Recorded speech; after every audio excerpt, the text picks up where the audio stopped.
Have you ever been to an immigration office to try and process an international passport, or gone for an interview to get a visa at the UK or US embassies, both in Lagos and Abuja? If you have, then you will remember how tense the environment usually feels. Many people seem anxious and uptight, which makes the entire environment feel uneasy. A similar feeling, although to a lesser degree, could be experienced in many radio stations during the 90s and 2000s until the end of radio's dominance due to the emergence of modern streaming. Many young and older musicians would camp inside the reception or entrance gate of the radio stations looking for who would help them to admit their songs onto the radio's music playlist. The air around where these musicians usually gathered always felt tense and uneasy. About 17 years ago, I remember going to a radio station in Ikeja, Lagos with an older friend who was a musician. The distance from where we stayed in the outskirts of Lagos to the capital, Ikeja, was up to 2 hours due to traffic. We didn't have much problem when we got there because someone had told him to meet a particular DJ who would help him. The radio station was also not very popular. A few years later, I went with another musician to drop his songs at Cool FM and Rhythm FM, both in Lagos, and the experience was different. Both were very popular and influential during the radio era in Lagos. The entrance, the reception, and spaces around the radio stations were occupied by a few artists with CDs in hand looking for who would help them put their songs on the station's music rotation.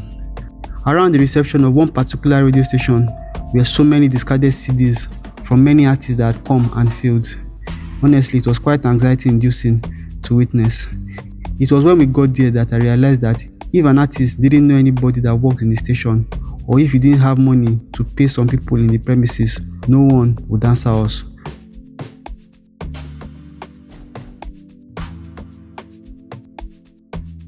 You see, not too long ago, the gatekeepers of the music industry were the radio DJs, O.A.Ps, music video librarians, programmers, and show promoters. The original plan was to spotlight the top talents and serve the audience with a constant flow of fresh sounds. However, the actual situation in the real world was very different. Many musicians quickly realized that if they didn't pay money to some principal officers, no one would hear their songs on the airwaves. This twisted the intended purpose and turned it into a money-driven game. Welcome back to the channel, everyone. Today, we are discussing the fascinating evolution of Nigerian Afrobeats and how we transform from being controlled by a few gatekeepers to a realm where aspiring musicians now have a better shot at success. We will uncover how the power dynamics shifted from the untouchables of the past to the freedom of the present, where online streaming platforms, TikTok, and YouTube have transformed the game for upcoming musicians. This video is going to be a 3-part series on the evolution of music distribution in Nigeria. Part 1 is going to be about this topic. Part 2 is about the influence of Alaba music market during the cassette tape and CD era. And part 3 is about the streaming era of the present. So please subscribe to the channel and ring the notification bell to know when the videos are released, and also drop a like if you are enjoying this content. Imagine young talented musicians investing their hearts and soul into their music, only to confront the stark reality that their songs would remain unheard on the radio unless they paid substantial amounts of cash to those in positions that control airplay. Radio DJs, on-air personalities, and the music video librarians seized this authority, and the outcome was ugly to witness. Many upcoming artists found themselves on the outside, incapable of paying the unaffordable entrance fee that frequently surpassed their financial capacity. These gatekeepers, who were meant to be the defenders of creativity, misused their authority. Countless stories emerged about them showing disrespect and scorn towards upcoming musicians who couldn't afford to pay up. Extortion became the standard practice as artists were compelled to pay for a glimmer of hope at being played on the airwaves. Even then, some were given less than desirable airtime, burying their music in the shadow of obscurity. This created a strong difference between the artist's dream and the real world. The untouchable figures wielded a lot of power and authority, exploiting their positions to squeeze money from struggling artists. This not only stripped these young talents of their hard-earned money, but also suffocated innovation and creativity. The outcome was an unbalanced portrayal of the music scene, with those capable of affording the entry fee gaining a significant advantage. What is Payola? Payola refers to the unethical practice of giving or receiving gifts, money, or other incentives in exchange for promotion, airplay, or preferential treatment of specific artists and songs on radio stations, as well as other related media outlets. It is a form of bribery used to manipulate the exposure and popularity of music, often to the detriment of fair competition and artistic merit.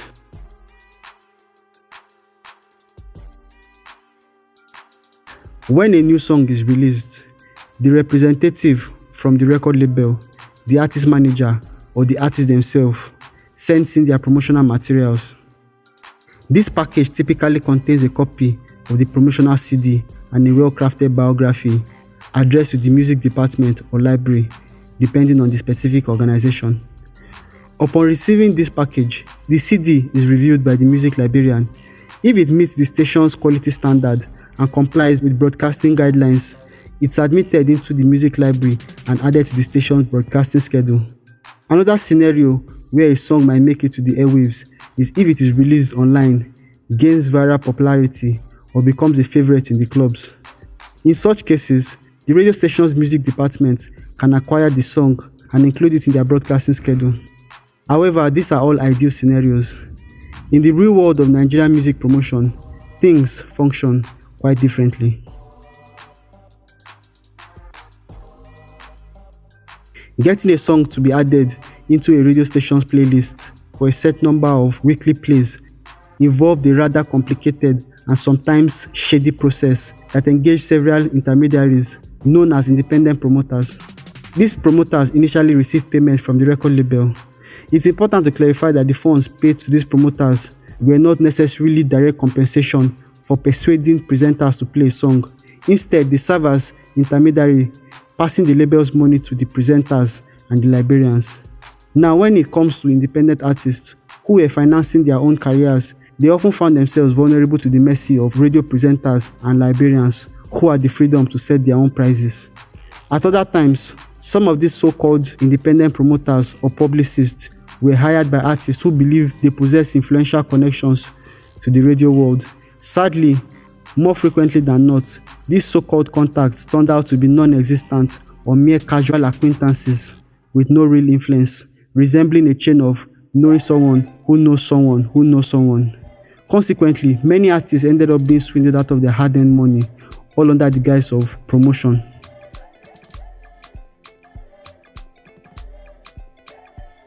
Payola as a system is ethically wrong and acts as a hindrance to creativity and innovation.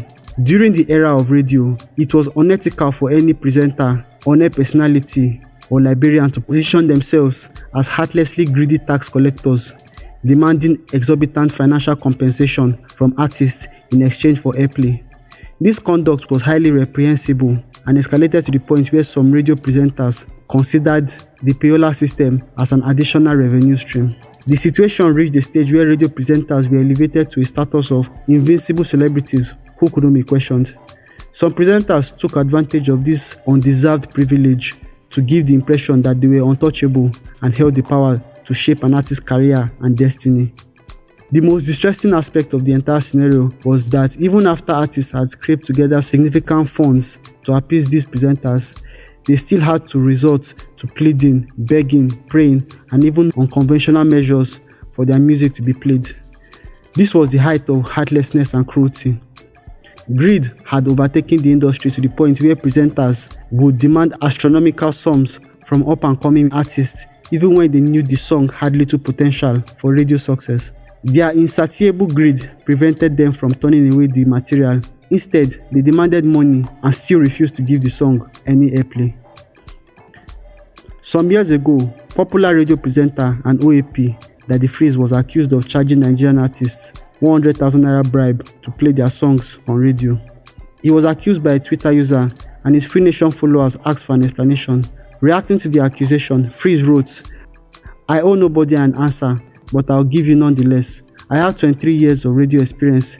If I choose to charge a fee, which I should, how is that anybody's business?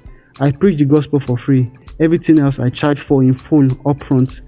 By the way, I don't charge for radio airplay, but for artist consultancy, a bracket which I can file literally anything I wish." Before you come for O.A.Ps, is your song nice? Does it make sense? Would it add value to my show? A minute of my time is in 6 figures. Why shouldn't it be? Payola wasn't exactly illegal, but it was unethical nonetheless, because the practice made it very difficult for struggling artists to be able to get a shot at success because of this huge amount of money they had to pay to these radio stations, presenters, the O.A.Ps, music librarians, and their programmers. Many artists who started their journey before the streaming era can attest to this issue. If you have experienced this as an artist or a former artist and you are watching this video, please share your story in the comment section below. I would really like to hear your own experience about this particular issue. Fast forward to the present, and the music industry is experiencing a revolutionary shift. Online streaming platforms like Spotify, Apple Music, as well as social media platforms like TikTok and YouTube have emerged as blessings for upcoming musicians. They offer a level playing field where talent, creativity, and engagement are the determining factors for success. But even in this era, challenges persist. As we wrap up this journey through the evolution of Nigerian Afrobeats, it's important to remember that nothing lasts forever. The power dynamics have shifted, and today's landscape is a mix of opportunity and challenges. The lessons of the past remind us that change is constant, and it's up to us to ensure that the music industry continues to evolve in a way that empowers and celebrates the true talents. Thank you for joining us today. Don't forget to hit the subscribe button and share your thoughts in the comment section below. Until next time, stay blessed. Bye.